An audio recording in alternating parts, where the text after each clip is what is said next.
Do you know why the Electoral College matters so much? I'm Trent England. I run a group called Save Our States. We defend the Electoral College, particularly against something called the National Popular Vote Campaign. And I'm excited to be here on the Defining Moments podcast. We're going to talk about why the Electoral College matters, why it's not all about slavery and racism, why the Constitution matters, and even the Declaration of Independence, which is something that means a lot to me personally. You're going to hear all about that. I'm excited to be on the program. I'm gonna stand, I won't be seated. Gonna hold my head up high and stay undefeated. Defining moments on this pod, 'cause I'm American by the grace of my good God. Awesome to have Trent Yeah, glad on the to be podcast, here. and you're the executive director for Save Our States. Yeah. Sounds super important. So let's dive into what is Save Our States.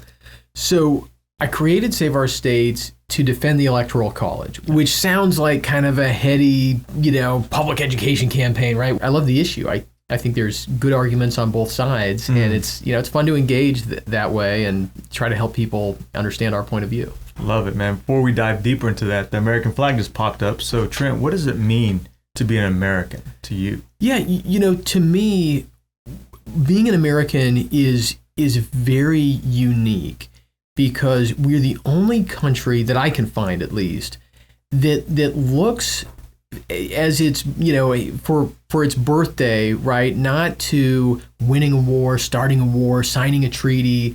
We look to the Declaration of Independence, this statement of principles.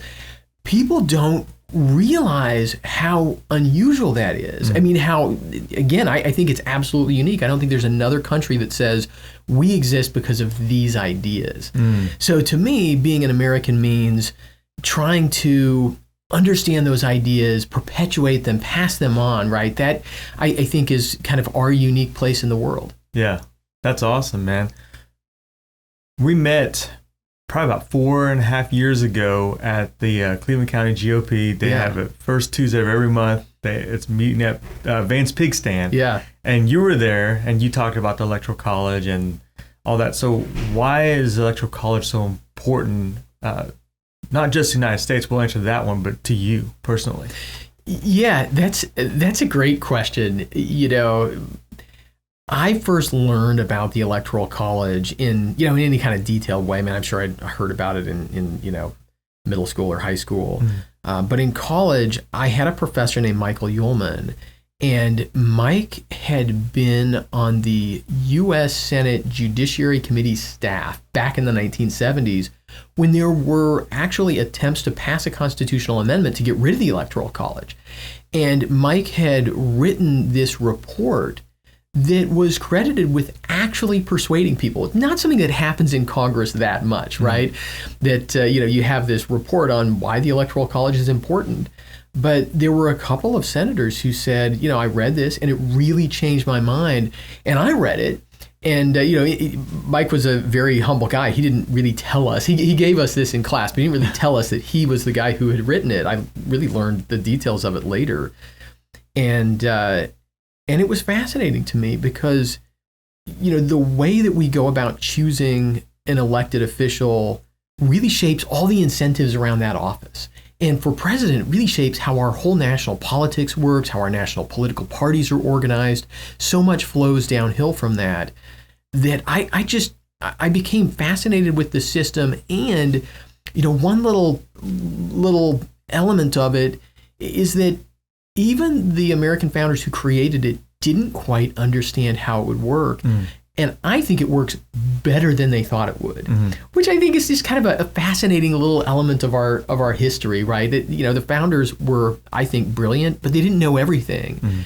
And yet somehow they created in the Electoral College a structure that, again, it actually works much better than they thought it would deadlock and throw the election to the House of Representatives a lot, maybe even all the time.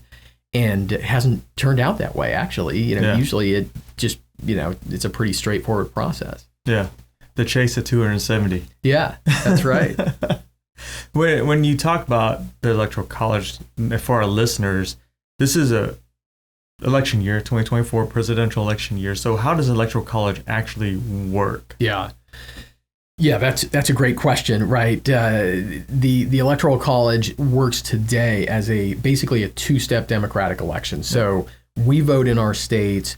When we vote in our states, we are technically choosing our state's presidential electors. They will go on then to cast votes, really on behalf of our state, to cast the votes for president and vice president. You know, we vote in the presidential, you know, what we call the presidential election in November. They vote in what is the second stage of that presidential election in December. They meet in each state capital. They never meet all together. That's part of the design to try to avoid some kind of cabal, you know, some kind of negotiation or something, right? They really just, you know, they meet in each state, they cast the state's votes, and then those votes go to Congress and they're opened and counted there. And yeah, that's the process. Sometimes people ask, well, where do these presidential electors come from originally? Yeah. Each political party nominates them at their state convention. That's the typical process. You know, in every state I'm familiar with, the Republicans have a convention, the Democrats have a convention, maybe the Libertarian Party or the Green Party. They nominate people. These are, you know, in Oklahoma, probably the Republicans are going to win, right? Those electors are people who the Republicans nominate at the state convention. And then when we all vote in November is when they're technically elected to be our Oklahoma presidential electors. Mm-hmm. Yeah, there's a argument that they talk about we should do away with the electoral college and go with the popular vote. Yeah. What are your thoughts on that, and why would people even want to do that? Yeah, I mean, I think it's easy to understand why people want that when we understand why the founders created the Electoral College, because the founders created this system really for a couple of reasons. I mean, originally they were considering a parliamentary system where the president would be chosen by Congress. They didn't want that because they wanted the president to really be separate from Congress, to not just be kind of dependent on Congress, and then Congress would have all the power. But then when they were trying to figure out, well, if Congress isn't going to choose the president, then how do we do that? The system of the Electoral College, this two-step system, makes it so that no big state or collection of big states, or today collection of big cities, big metro areas, can have too much power. It's checks and balances, right? You put a check on how much power, you know, Los Angeles and New York can have, and that creates a balance. That means that power is balanced out more across the country.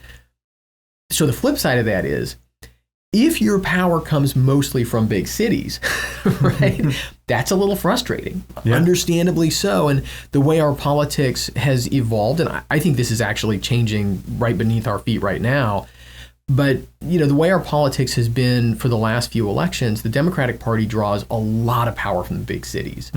And so for folks on that side of things, it's frustrating to have this system of checks and balances. And I think if they really understand what's good for the country in the long run, and even what's good for the Democratic Party in the long run, I think they should say, you know, the Electoral College actually makes our national politics better, even makes the Democratic Party better. You know, it's good that they have to listen to people in Wisconsin and Pennsylvania and New Mexico, right? Not just in California and New York. But that's where that movement comes from, right? People want a popular vote because it would allow the cities to have a lot more power over the rest of us. And you know, as I said at the beginning, it's a legitimate debate to have, but I think that's a really dangerous kind of politics. Yeah, going with the popular vote. Yeah, with just, you know, stripping away the checks and balances. They're actually, when you look at major, you know, quote unquote democratic nations around the world, there are very few that use a national popular vote for anything. Most of them are parliamentary, which creates a similar kind of checks and balances that we get from our Electoral College. Yeah, that's so interesting, because you're right. If we were to just go with popular votes, well, California and New York City, it'd be over. For the rest of the country. I mean, Los Angeles County, I lived in Los Angeles County for a few years.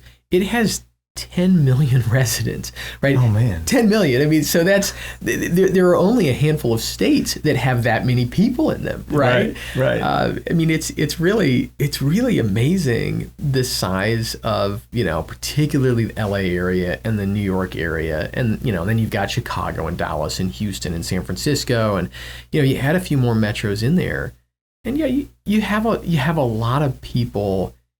And, and folks say, well, shouldn't they just have, just one person, one vote, more of a direct democratic system? Those cities already have a lot of power, right?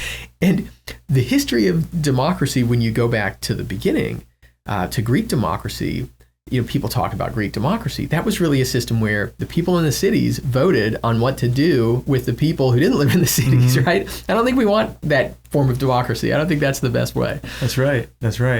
When you go on social media, because my wife and I have been following you for a few years, and then I hopped into some of your spaces that you spoke with some nationals that are about saving the electoral college.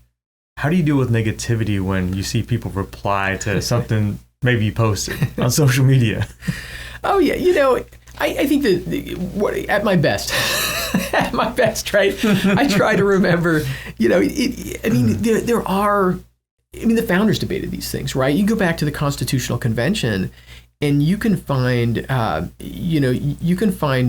people there arguing for a national popular vote. Yeah. And you can find people there arguing for a parliamentary system. You can find people saying that we should have several people be president, right? Some kind of a council or something, right? I mean, you can even find at one point in the Constitutional Convention, this is my favorite moment. They're trying to figure out how to make a parliamentary system work without giving Congress too much power and potentially having corruption in the process. And somebody says, well, why don't we'll have a lottery in Congress to choose a select committee of members of Congress, and then we'll lock them in a room and they can't come out until they choose the president, right? I mean, kooky, kooky ideas. And somebody, I forget which delegate, one of the delegates makes a joke about the whole thing. I mean, if the founders disagreed about these things, we can disagree about these things. Mm-hmm.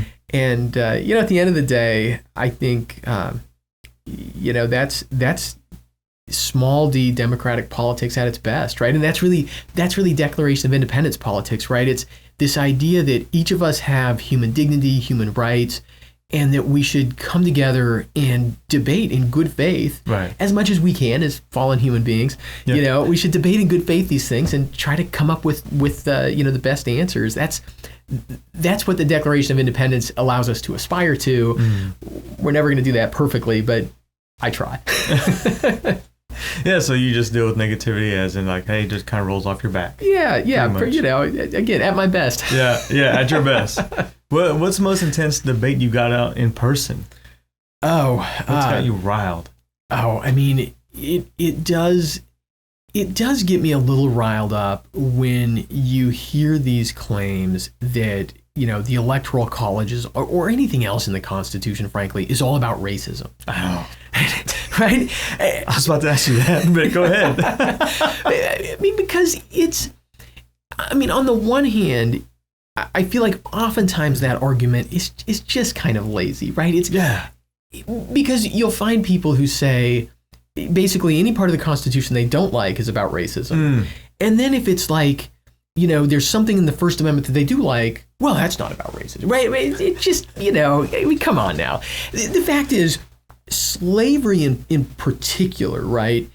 And I think it's important to, just talk about slavery. I mean, slavery was a political and economic reality at the time of the founding. It was legal in every state, and it was legal pretty much everywhere around the world, right? So that's a reality, and that's a reality for the whole Constitutional Convention, everybody on every side of every issue, right? That is part of that background. One of the things that I think is interesting that really undercuts a part of the quote unquote progressive argument is that racism was not as bad in America at the time of the founding as it was 50 or 60 years later.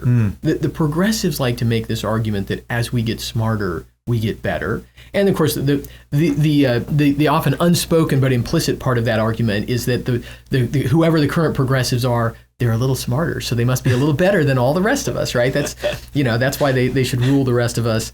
But when you look at the beginning of the 19th century, the time of the founding, the U.S. Army was more racially integrated. The U.S. Army in the Revolution was more racially integrated than at any time until the Korean War.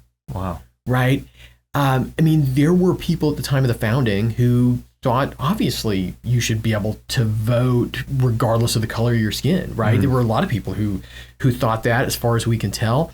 There were women were allowed to vote in at least one state at the time of the founding. And what we see is that a lot of those things go backwards to up into the 1850s.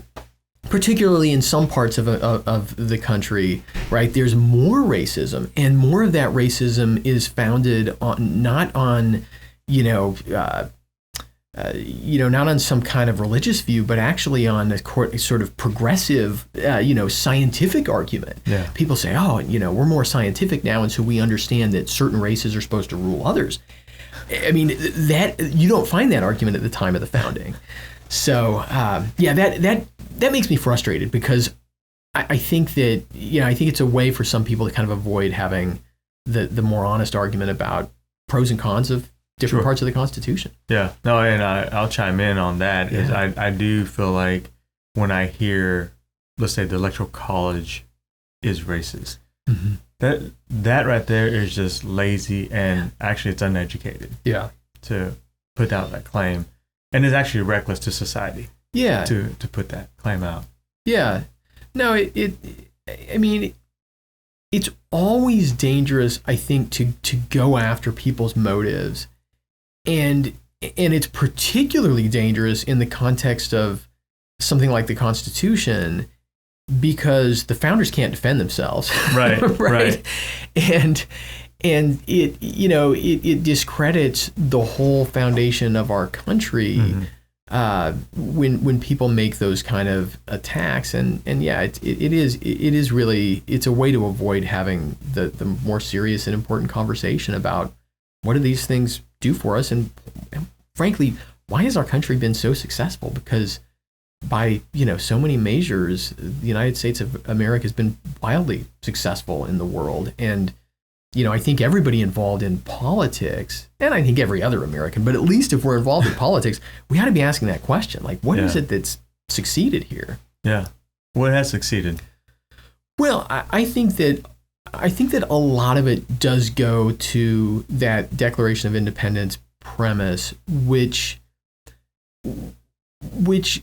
gave our country, it gave Americans an ability to aspire to a set of principles that weren't directly connected with, certainly weren't directly connected with any ethnicity, weren't directly connected with any religious identity. Yeah. Right now, that's not to say that the founders weren't overwhelmingly either Christian or coming from a Christian tradition, right? Sure. You get people like Jefferson and Franklin who, are a little hard to pin down. But they were all, I think, wise enough to say, let's kind of step back from any particular set of, theological claims to what's pretty much common among, not just all Christians, but among Jews, among Muslims, and they actually acknowledge that at the time of the founding. Like they talk about, you can find references to Muslims, references to Jews. There wasn't a lot of awareness of other religions out there in America at the time, but yeah, you go up to the time of Lincoln then, and Lincoln has this great reference to this in one of his speeches, where he says, we have all of these people here who cheer for the when they hear the Declaration of Independence, but most of the people who were here, he's speaking to this particular crowd, he says, they can't trace their ancestry back to the American Revolution. Their forefathers didn't fight in that war because they came here from Germany or Ireland or wherever later than that.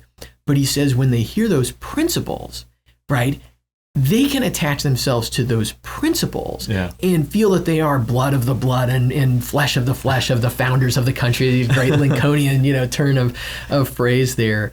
That all sounds very biblical. Right. But he was right. You can, anybody can say, look, I believe that people are created equal. I believe that government exists to protect our rights. And, you can be an American on that basis, right? That's, that's what's both, I think, inspiring and frightening today is that there are a lot of people in our country today who want to tear all that down and leave us. Absent that, when you look around the world, national identity typically does either come down to what language you speak, what religion you believe in, or what ethnicity you are, right? Those are the basis of a lot of national identities around the world. We had this better thing, and there are people out there who, I know there was some commentator the other day who essentially said that itself, that idea, right, that our rights come from God, is Christian nationalism, right? Which is another way of saying that, they want to wipe that idea out. What are we left with? Yeah. Wow, that's such an interesting take on all that, how you tied that all together. Is your wife just as passionate about politics and electoral college as you? So my wife is very patriotic. I don't know if I could. There's probably only maybe 3 or 4 people in the country who are as passionate about the electoral college as I am. But I don't know that she would claim that dubious mantle. But no, she is the regent of her Daughters of the American Revolution chapter, one of the many in the Oklahoma City area Daughters of the American Revolution chapters that are around, which they do an outstanding job perpetuating the memory of the American Revolution and the founding experience. So that's been an exciting thing for her to be involved in, and it's really, I was just, and I'm in the Sons of the American Revolution, which we have one chapter here in Oklahoma City. I know there's another chapter up in Tulsa, and I think there's a couple others around Oklahoma. But I was in my Continental Army uniform with one of the daughters in her colonial dress, speaking to some 5th graders up in Edmond a week ago, and it's so fun to do that and be able to present that information to young people. Yeah. What about your kids? I have 3 kids in college. Yeah. It's in college. 3 in college, 1 at OU, 1 at university. This dude looks like he's 22. I wish. 1 at OU, 1 at UCO, 1 up at Hillsdale, which has been fun. All of them doing well. So, yeah. How are they dealing with college? Because I feel like a lot of college campuses have gone not extreme, but that's getting close. Yeah. I think some have, certainly when you get outside of Oklahoma. But, definitely, I think the experience at schools like OU, like University of Central Oklahoma, is that there are some very vocal faculty. There are some very vocal students who want to, identify themselves with kind of the far left. They, that's their aspiration for some reason. At least here in Oklahoma, that doesn't seem to be where the majority of, clearly not where the majority of students are at. Yeah. And I think even for faculty, I think a lot of faculty just sort of keep their heads down and do their jobs. Hillsdale College in Michigan does an amazing job. Like I know a lot of schools do. Grove City is another great school up in Pennsylvania where they really try to teach, in the best of the American tradition and really just sort of the liberal arts Western tradition. Sure. They do a great job. My daughter has had a good time there, but it's very challenging, right? Yeah. It's they don't pull any punches. Yeah, up at Hillsdale. Yeah, it sounds like it. So it's interesting because we have my wife and I have a few friends that are conservative like us, and they're like, oh, man, I sent my kid to X school, and now they've become liberal, and Yeah, so. Yeah, it is. It is tough. I think. I mean, my unsolicited advice, I guess, to folks who have kids approaching college is, I think a lot of the appeal is that sometimes those of us on the right, in defense of principles that are true and virtuous and ultimately, important for everybody, we can come across as being very harsh. And I think that the trick that some folks on the other side have used from my perspective is that they, on the one hand, appear very accepting, very open, right? Let's just treat all these people, it's just, if somebody says that they're a cat, then they're a cat, and you just treat them. And why do you want to argue with somebody, right?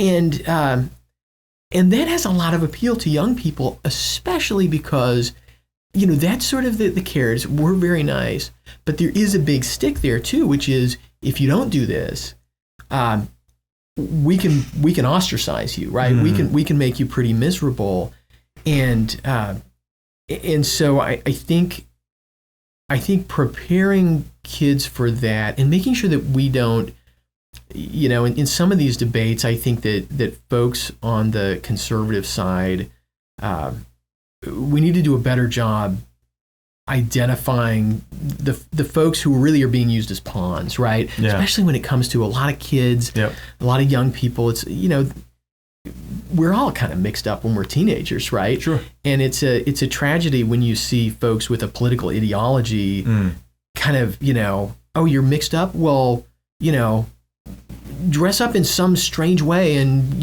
go into the other sex's bathroom, right? Like, that is not putting a child in a good situation, sure. Right? I mean, it's like going to somebody who's suffering from depression and saying, depression is just how you are, and you should be depressed, and you should embrace that depression and live that depression out, right? That's not how we treat that problem that teenagers have. But no, I think, it's that speaking truth in love. Yeah. That's a hard balance to strike. No, it is true. And to that point you just made, I feel like it becomes emotional manipulation. Yeah. And when you start to do that, you can scar kids for life. Because growing up, you're idealistic. Yeah. And then if those ideas, this picture that you paint isn't happening, so what's that switch? You've got to become realistic about it. Or how can I make that picture? Yeah. Or you got to help create it somehow. Yeah. Yeah. No, I think that's right.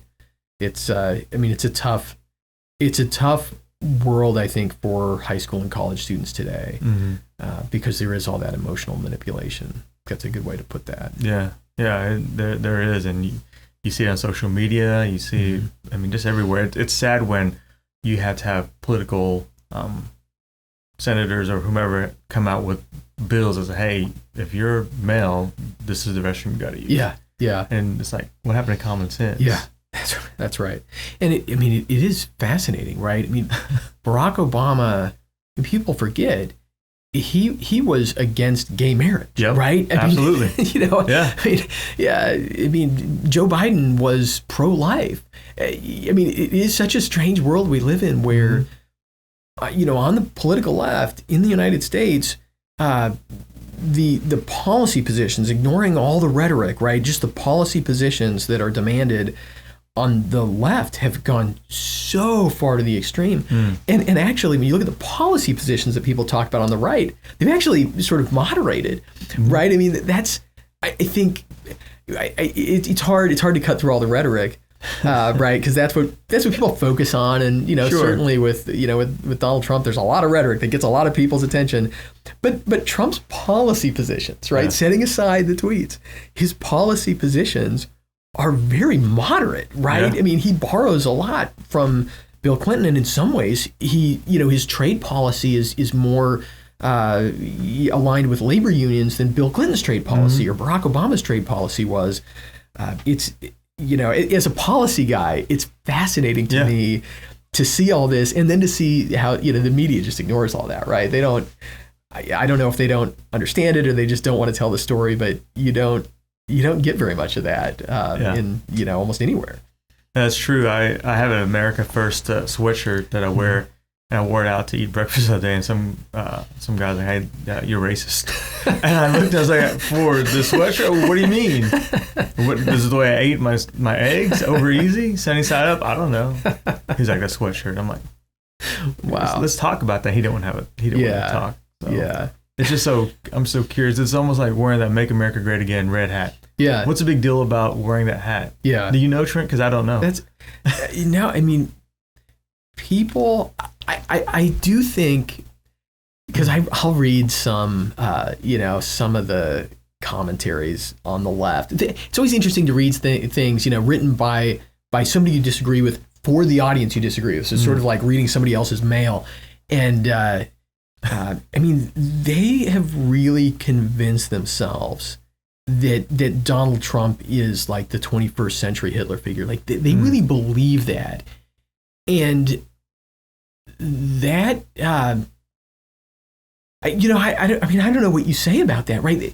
It's a very dangerous place to go, sure. Right? Yeah. And it looks like Trump is going to win the election. If the election was held today, Trump would win, not just because the polls show he's ahead, but because the polls that show that he's ahead in these swing states most of these polls have typically favored Democrats. So, based on history, if the polls show that Trump is up 3%, again, these polling is very squirrely, but just based on historical, recent history, you would have to think that Trump's probably up 5 or 6%. And if that happens, I mean, in 2016, I remember the day after the election, the Washington Post style section had the whole top of the front of the style section in the Post. This is supposed to be about like, high-heeled shoes and stuff. I don't know. Was a picture of a woman standing in the middle of a forest with tears streaming down her face. Wow. This reacting to Donald Trump winning, right? And the whole article was just about, how the emotional damage being done to people by Trump's victory. I mean, if Donald Trump does win this fall, there are going to be a lot of Americans who really they actually believe this, right? These aren't political people; they're just sort of ordinary people on the left who this is all the media that they take in, and it's a little frightening, right? To think what people might do when they're convinced of that. It's so true. Go back to emotional manipulation. These news outlets and social media posts, things like that. That's a form of emotionally manipulating people, right or left. However, mostly really left. That's manipulating people. Yeah, and we certainly, I think we get some of that on the right. Sure. I mean, it's. I think we all want to guard against that, right? Try to, we all have our emotions, and yet at our best, right, we want to engage with politics and other people in a way that is at least tempered with our reason.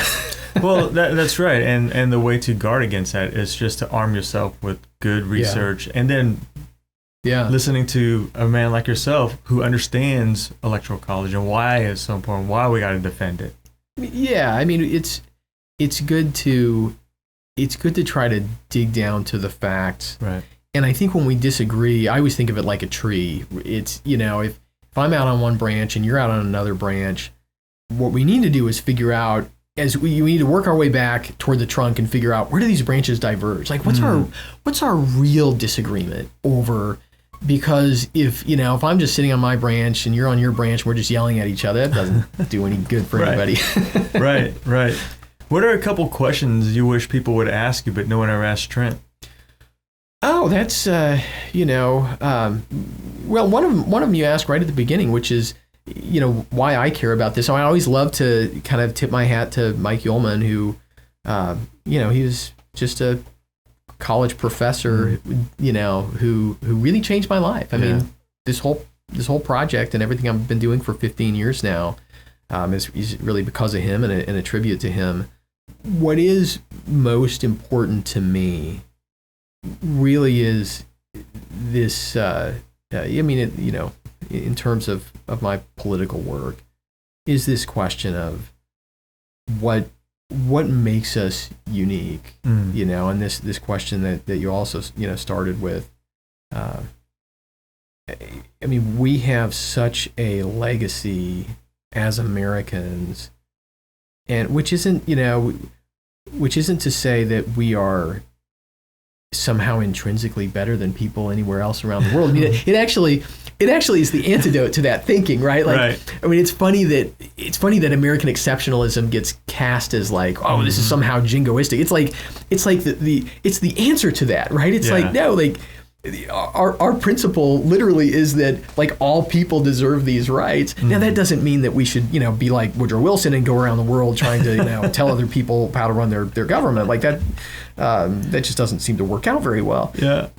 But no, I think trying to draw our politics back to that, like what is true, right? And what is true and beautiful and good, and it ought to start with that. Yeah, what's true, beautiful, and good, instead of having these emotional debates, and then all of a sudden you don't like the way I take my eggs, and I'm like, man, that has nothing to do with politics, but okay. Yeah, you go back and look at other times in American history, and I don't want to overstate it, because obviously we had a civil war, but even in that period of time, people looked back to the Constitution for the most part, right? And it was, people had different interpretations of what it meant. Sometimes people wanted to change it, but there wasn't this whole idea that we should just throw everything out. Yeah. And, right. I think that's, I think it's it has a glimmer of hope that I've had, is that, you do see in a lot of folks' reaction against Donald Trump, this desire to go back and claim the mantle of the Constitution. Well, Trump is violating the Constitution this way or that way or whatever. And to be honest, anytime anybody's talking about the Constitution, I'm happy. Yeah. They may be completely wrong in their interpretations of it, right? But at least it's like, let's go back and let's talk about the 14th Amendment. This is good. Yeah. Speaking of Constitution, because you brought that up a few times, my wife and I are about to have our first kid, and someone gave us a book called The Constitution for Babies. Ah, I haven't heard of that. That sounds great. Yeah, so it's going to be a read. That's exciting. That's exciting. You're an author. Well, no, that's right. And I brought a couple copies of my book, Why We Must Defend the Electoral College, to give to you. And I've got a couple of flyers too we have a documentary called Safeguard, an Electoral College story. So but it's not really have a toddler version of it yet. We should come up with that. That would be awesome. You should do that. Well, so I'll tell you, my good friend Tara Ross, she actually does have a couple of children's books about American history and the Constitution, including a children's book about the Electoral College. No way. So yeah, Tara Ross, people can find Tara on Twitter or Facebook. She does a This Day in History post every day that's really good. She's a great follow on social media. And then she's written several books about the Electoral College, including an illustrated children's book. Was she in your space? She was in one of the ones that I've done. Yeah, recently. I remember seeing her name. I was like, I think she gave me the follow back. She's probably just, I feel sorry for this dude. Yeah, let's give him the follow back. He only got 2 followers. She's great. She does Medal of Honor Mondays, where she retells the story of someone who's won the Medal of Honor, and just really that is awesome. Yeah. Okay. It's Tara does great work. Even though she's a Texan. Are you big into college football? No. I grew up in Washington State, so we had divided loyalties between the Washington State Cougars and the UW Huskies, and so it's the Seahawks all the way for me. Okay. My brother lived in Richland for a very long time. Nice. So the Tri-Cities area. The big nuclear research, nuclear power towns out there. Yeah. Well, thanks for the material. We got something for you too. Oh, thank you very much. A little swag bag for you. Cool. Yeah. Thank you. Should I open it here? Go ahead. Yeah. Very cool. Oh, this is very nice. fresh off the press just for you. Nice. Very cool. Yeah. Good deal. Oh, I like it. Undefeated. This is great. Thank you very much. Absolutely. Wow. Absolutely. Very cool. We'll wear these with pride. So folks can get these on your website? That's cool. They get them on our website. We made those actually especially for you, but we'll put them on the website too. Cool. Yeah. There we go. Nice. America runs on freedom. I love it. Very cool. Well, thank you so much. Absolutely, man. Let's take a little bit deeper dive into your own personal side. Is if you were to give your younger self advice, what would that be? Yeah, that's it's a great question. I think that I really I think being open to where God wants you to go is really important. I think that sometimes my younger self, I would sort of realize in retrospect, it's like, this feels sort of awkward, right? But that's like God's foot on my back, right? Like shoving me through the open door that I wasn't sure I wanted to go through. I think, and I think I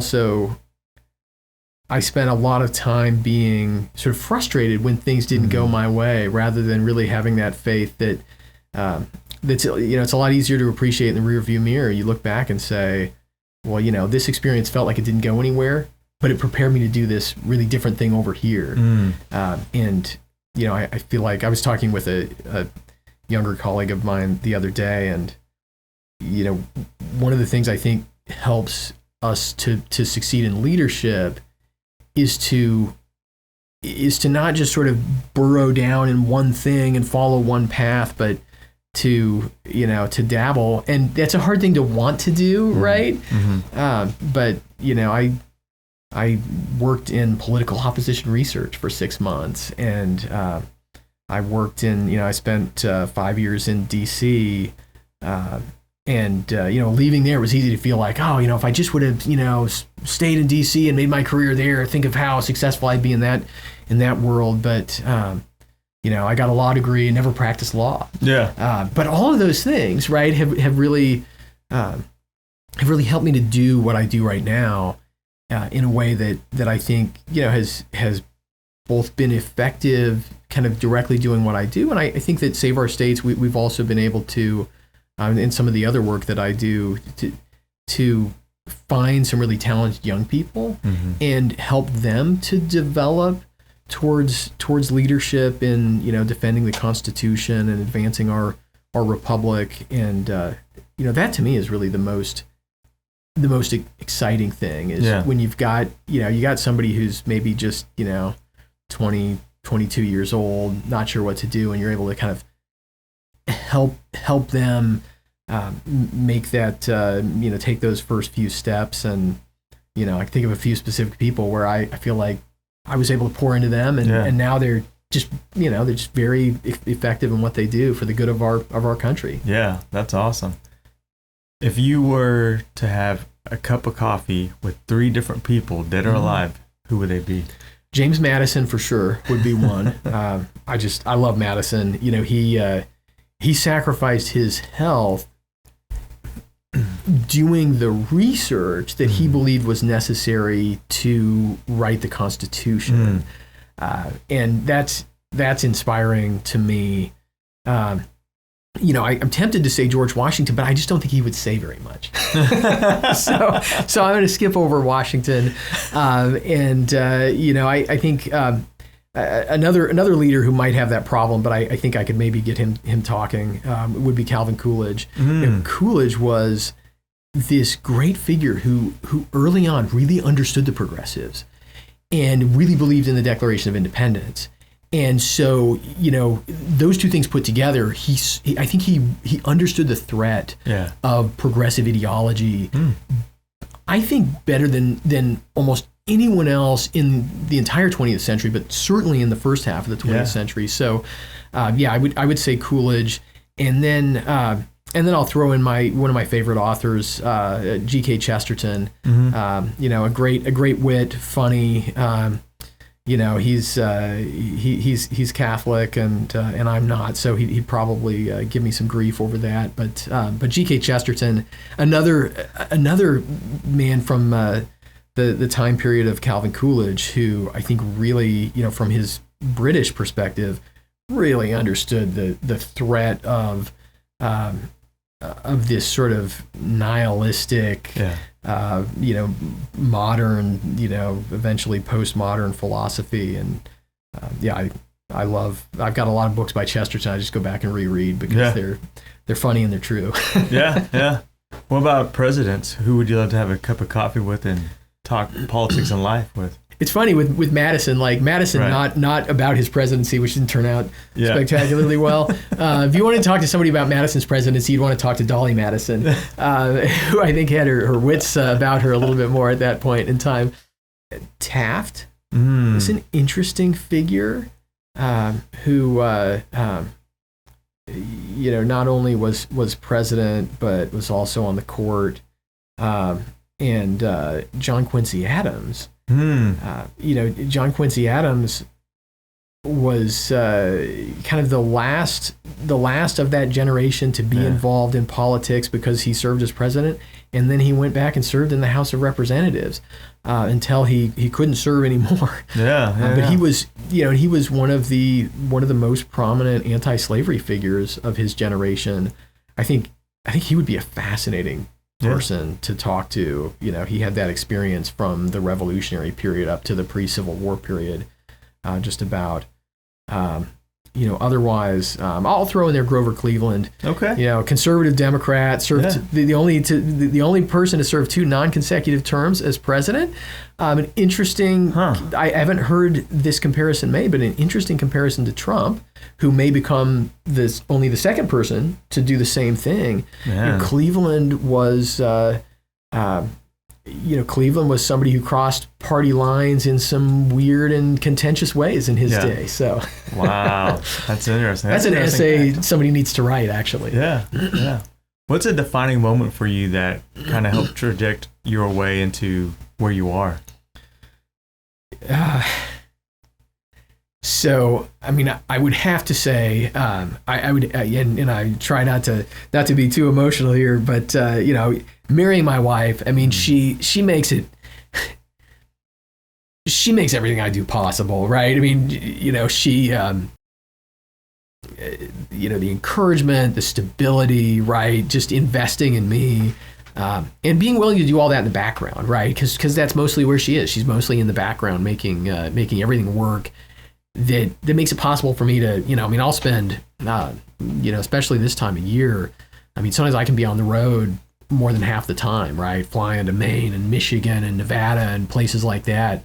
And I couldn't do that if she wasn't back home making sure everything works, right? I mean, I would be a complete disaster and it just wouldn't last very long. So, my defining moment is definitely marrying her. Oh, man, that's awesome. What 3 words would you use to describe your wife?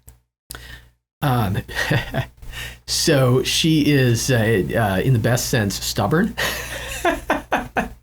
and she's funny, and she is, she's very caring, empathetic, caring. Yeah. Wow.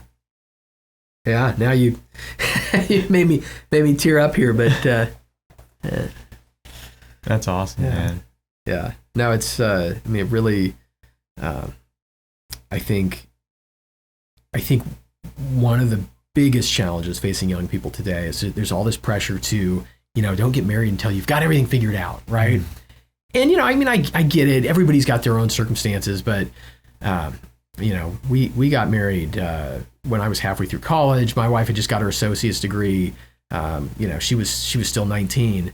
And, you know, having that experience of like building our lives together rather than having kind of built our own lives and then trying to put all that together, you know, we had our own kinds of challenges, but we avoided a lot of the challenges that I know a lot of my friends had who got married a little later in life. And and it's been great. It's exciting to have our kids off in college, and maybe the prospect of having grandkids in a few years. I mean, Wow. that would be an exciting next phase to get to. So, yeah, It's awesome, man. It's good. So good, so good. You write books, but if you were to write a book about yourself, what would that title be? Oh, that's a good question. What would that title be? Maybe something like stumbling towards patriotism or something like that. I don't know. I have to bring together both of those sides, That's right? good. Feeling like kind of groping around towards hopefully the true, the beautiful, and the good, right? That's solid, man. Yeah. That's solid. What's your favorite food? Let's talk about your food. Favorite food. Yeah. So I think these days I like good sushi a lot. Really? Okay. I think as I've gotten older, things are a little bit lighter. So maybe it would have been nachos at some point in the past, but kind of beyond that now. So are you a UW fan or a Wazoo fan? Oh, my family's really split between them, but I'm probably more of a UW fan, I guess. I grew up on the west side of Washington State, so Okay. yeah. So you're rooting for them in the playoffs this past January. Yeah. No, it was exciting to see how well they did. I mean, it was kind of a blast from the 90s past because back when I lived there, I mean, we had some really dominant teams. Although it turned out that there's maybe a little bit of shenanigans going on in the background, but I mean, I remember them routinely beating teams by like 50 points. Yeah, I'm trying to think of the coach that was there. Oh, well, during the shenanigans part. Yeah. I can't remember his see his name. face, but I don't remember his name either. I don't know. I mean, I can see his face. Yeah. I can tell he's a white dude. Yeah, that's right. Yeah. And that I know for a fact. I just can't think of his name. Yeah. I mean, it's unfiltered, so whatever. I mean, they're going to do cancel me? That's right. Yeah, no, we were always, I grew up watching the Seahawks playing in the Kingdom, and that was always our team. Yeah, well, Oklahoma had a local legend that played. Yeah, Brian Bosworth. Brian Bosworth played, and I remember he had a season where like he couldn't move one of his arms. He'd been injured. Mm-hmm. And that was they talk about it every game. It's like, the Boz can't like lift his arm above his shoulder or something, but he was still out there grimacing and doing a pretty good job for the Seahawks. Yeah. And Largent was Oh, that's right. I mean, he was just a legend in Seattle. Oh yeah, he's a legend in Oklahoma too. Yeah. Good old Steve Largent. He's in politics. Yeah. I mean, he was for a while. Right, He was in Congress. I actually, when I lived in D.C., or actually maybe before I lived in D.C., I think I was out there when I was still in college and met him once. Mm. Yeah, just really nice guy. Yeah. Are politics that bad where you are as compared to is it social media and then local news or national news? It's gotten a lot worse. Oh. It really has, and it depends. So my work is mostly in state capitals, so I wind up in a lot of states around the country, and I can say when I started this in 2009, 2010, it was just a lot easier to talk to legislators, especially legislators who, we know we disagree about a lot of things, but I'm trying to talk to them about the Electoral College. That used to be a pretty easy conversation to have. And over time, partisanship, particularly, I would say in states like Delaware and Maine and, places like that, Connecticut, Rhode Island, that for a long time had, they were controlled by Democrats, but really moderate, at least a lot of them were really moderate. And, and there used to be, there were more liberal Republicans, there were more conservative Democrats. And I think that just meant that everybody was a little bit more open to talking to people they disagree with. Things have sorted themselves out much more, and the rhetoric has gotten more heated. I think I do think that the Democratic Party has shifted really, really far to the left, and a lot of those, more moderate Democrats that I used to have conversations with just aren't in politics anymore because there's not a place for them. So no, it's gotten more challenging. At the same time, I was in one state capital a couple weeks ago, and I met with a lot of Democrats, and I think they know that I'm conservative, they're liberal, but by and large, I had great conversations. One of the interesting things that I found is that a lot of Democrats from more urban areas, who tend to be Black Democrats in state legislatures, are they're the ones who are more moderate and more open, and you get the kind of the stereotype would be like your white suburban progressive Democrat. Some of them are very nice and open to different ideas, but that is where you find people who can be really hostile and really ideological. And I found that some of these other Democrats behind the scenes really don't like those people at all. Right. And they're very frustrated, but they also know that a lot of the money is coming from those districts and those kind of Democrats today, the kind of hard left. And so you've got a lot of more moderate Democrats who I think at the moment are kind of being silenced. And I'm hopeful that those voices get heard again. yeah, for sure. It to me, it's kind of gotten a little out of control, and actually, quite frankly, it's sad when someone, and I'll give you an example for myself, is someone's like, hey, I've seen you somewhere, and I was like, I don't know. They're like, at the Capitol. I was like, yeah, I have a few friends at the Capitol, and they're like, I've seen you there. I was like, yeah, I mean, I met the governor and lieutenant governor and had a few friends that are state senators. And the lady's like, oh, we're on the other side. And it caught me off guard. I'm like, the other side? What do you mean? She's like, oh, the other side of the aisle. I'm like, yeah. Okay. Yeah. I mean, I don't understand why that's even a statement, right? And it is interesting, when you're up there, you kind of learn there are people with that mindset, and then there are people who don't have that mindset, who just are, if anything, glad to talk to people they disagree with. Yeah. And I kind of, when I go out and do the work that I do, there's not really any point for me to go talk to somebody who's like, yeah, Trent, I agree with you 100%, right? It's like, well, okay, I'm going to go, just for the efficacy of my work, right? I want to go talk to somebody who isn't sure, or even somebody who's on the other side. I was in a state capitol, and somebody had sponsored the National Popular Vote bill, and I wound up talking with her, and the people around us it was like they were kind of confused, like, well, why would you guys want to have this conversation? Yeah, it's like, this is, like, we know where we stand, right? We're probably not going to persuade each other, but I can raise some objections that I think that she may not have heard before, and she can make her arguments to me. And we had a very cordial conversation and left off talking about, her kids' hobbies, right? Yeah. We're both parents, and, it was great. And I think, if we can't have those kind of conversations, right, something is really broken down. Yeah.